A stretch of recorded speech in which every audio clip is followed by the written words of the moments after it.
everyone, and welcome to this week's edition of the Collection Comic of the Week. Captain America July continues with this book right here, Captain America 313, and I got this book on Free Comic Book Day. My local retailer, as I'm sure I've mentioned in the past, used to do, in addition to the books put out by the publishers for Free Comic Book Day, he would take his back stock and do 10 of his back stock for free. And I remember just going through the back stock, finding this Captain America book, seeing it had a conclusion. Had to go back to my old school roots of having to make sure that a book had a conclusion so I wasn't, spending a fortune to get caught up on books from the internet. But, held on to this book and actually never read it. Never read it until I was looking through all my Captain America books and thought, oh, let's try this one. And, I didn't miss much. It wasn't terrible. I've read bad comic books. This certainly isn't bad, but it's definitely not any hidden gem that was kind of buried in the years of canon and lore for Captain America. It's just kind of a very, very simple story.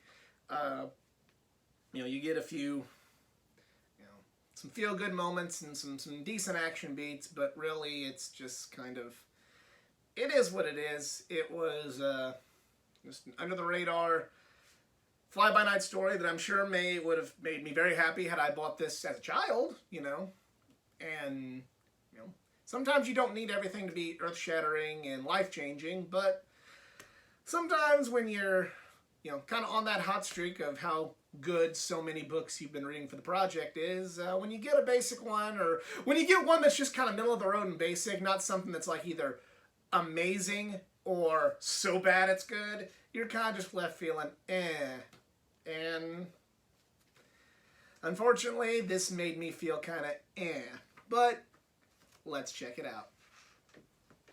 It's not a bad cover. It's just kind of a little bit more simpler, especially compared to some of the other stuff I've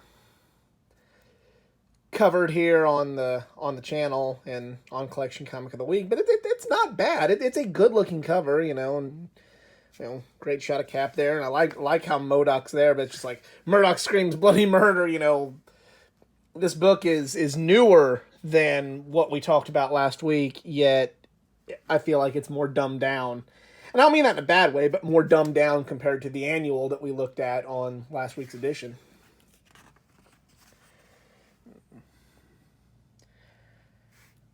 Underwater stuff there, and mask toys, and no, not the Jim Carrey character or the cartoon, because I actually had some toys from the Mask cartoon, which I really enjoyed. And here I am complaining about things being simple and basic, and I enjoyed the Mask cartoon, so maybe I'm not one to talk.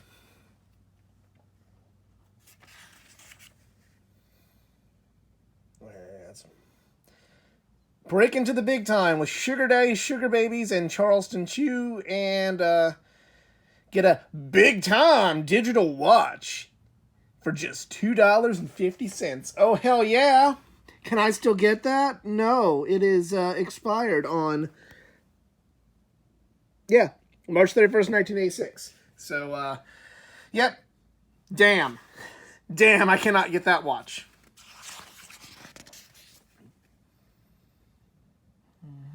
Got some more stuff.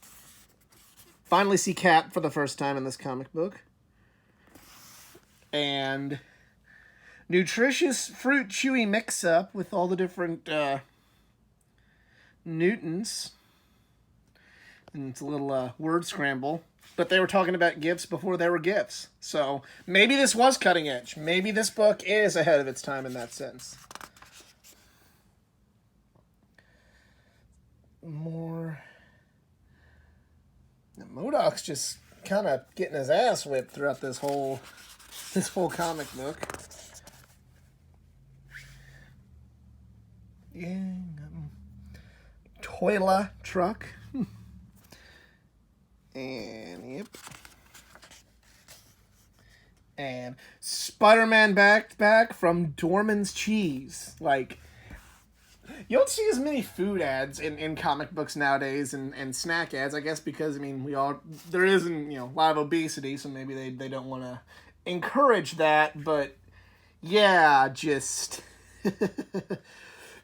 on one hand I get it, but it's like, there's so many things. It's like I got excited reading these old comic books as a kid about, Hostess pies and Hostess cakes and candy and, on one hand, it's, maybe a good thing they're not advertising bad food to the readers anymore, but on the flip side, it's like, I kind of miss that and kind of miss the simple things that they would advertise rather than, just everything just being go download this. But I guess that's the world we live in. Captain Crunch mystery. Captain disappeared, $1 million reward using Spider-Man. I mean, there's a bunch of food advertisements, but here's an advertisement I've literally never seen in comics before or since. Jewelry. 15-day approval from Mark Jewelers. And there's a bunch of different, talk about not knowing your audience now. The food and the sweets and the candies and the snack cakes knows the audience. How many, I get that, comic books weren't just for children by the 80s, but how many people that were reading comic books at this time were really that interested in fine jewelry? I mean, I don't know. You tell me. Let me know in the comments section below. There's more from Captain Crunch. I honestly thought with all the water that if it wasn't for Spider-Man, I thought we'd be back to Captain America, but we're talking about Captain Crunch. There we go. That's more. The story is just very by the numbers. I mean, I'm getting more out of looking at these old ads from the mid-'80s than I was the story, and that's, it just is what it is. It's not terrible. It's just kind of by the numbers. Mile High Comics again. Yeah, you don't really see as much of this anymore, and that's a shame because, get on my soapbox for a bit. I really wish that the major comic companies would care more about their small retailers, but alas, they've outgrown piddly little small retailers like Mile High Comics, even with their presence. Bullpen bulletins. Miss this stuff also from the books, but I guess with the internet, you don't really need the bullpen bulletins anymore. And the big fight happens. Cat takes care of his business, and yep. That's it. Starburst there to end. And Nestle Quick before they just, simplified it with more toys. And, yeah. That's Captain America 313. It was It was okay. It had some good art, it had some good moments, it had some good action scenes, and the story was serviceable.